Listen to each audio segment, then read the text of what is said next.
Let's head into the newscast with a top focus on Nigeria. Hundreds of girls are missing after a new mass kidnapping at Nigeria's school. Suspected armed bandits have taken away girls from a school hostel in Zamfara, northwest of Nigeria. A spokesman for the state governor informed that kidnappers have abducted school children in northwest Nigeria's Zamfara state. There is no clarity over exact number of missing girls, but one of the parents whose daughters are amongst those children abducted has said that more than 300 girls are unaccounted for after a head count of remaining students. This is the second such kidnapping in a little over a week in North Nigeria. A surge in armed militancy in the northwest has led to a widespread and worsening breakdown of security.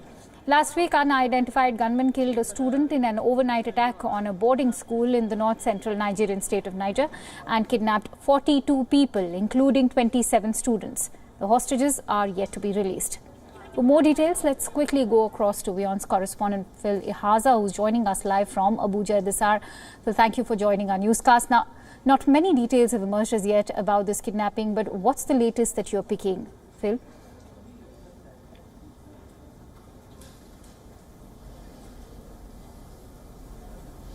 Well, thank you so much. Of course, not many details at the moment because the attack has just come to the fore, and it is expected that the security operatives are cordoning the area, trying to locate the whereabouts of these students or abductors to try to possibly rescue them. The much that we've heard from the government, like you said, is that the confirmed number of students are not yet released by the government, but from locals at the scene, especially as staff of the school, it is feared that over 300 students, girls, might be missing because the entire number of students in that school is about 600, and from when the head count was done, just about 55 were accounted for. But you know, this is actually what we know at the moment, and we're monitoring to get more details from the government with regards to the number of students kidnapped and of course the perpetrators of this act. But for now, no one has claimed responsibility for this attack. Right. Phil, this is the second mass kidnapping in the region in little more than a week, not to forget the Kankara school kidnapping of over 300 boys in December. Why are school children increasingly being kidnapped in Nigeria?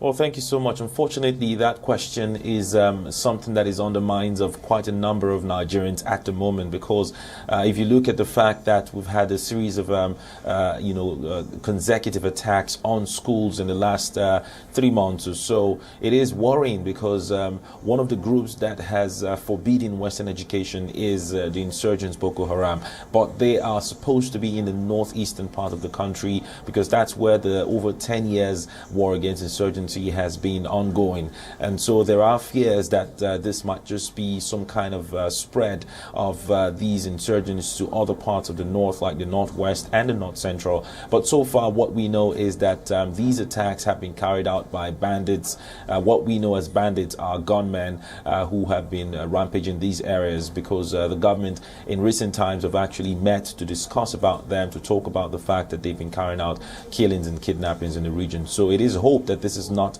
an act of insurgency, and it is hoped also that the government is doing more, for example, changing the service chiefs to change the approach and tactics to bring these perpetrators to book.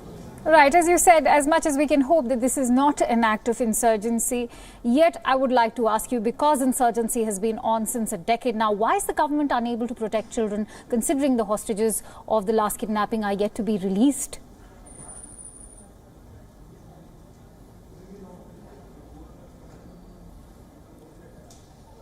Well, so if you look at the last couple of months, you know that the government has intensified its efforts in the northeast to decimate the insurgents, Boko Haram, and a couple of other groups there. And so this recent attack shows that either the bandits or insurgents have been carrying out attacks on soft targets. And these boarding schools are actually in the far areas where they're largely ungoverned, because, for example, Niger State is about the largest state in Nigeria. And some parts, I mean, the security operatives might not have a huge presence there. And so these bandits are taking advantage of those areas. And if you realize in Niger State, when that attack occurred, they had to close down boarding schools for people to leave those outskirts of the state. And so there was a meeting by the northern governors just last night, and quite a number of deliberations were given. We're actually standing by to see if part of the deliberations include closing down boarding schools in these affected states. But for now, the government has said that they're doing their best to now pay attention to schools and, of course, improve peace in the region. Right. Let's hope that those deliberations are actually put into some concrete actions for now. Thank you so much, Phil, for bringing us those latest inputs.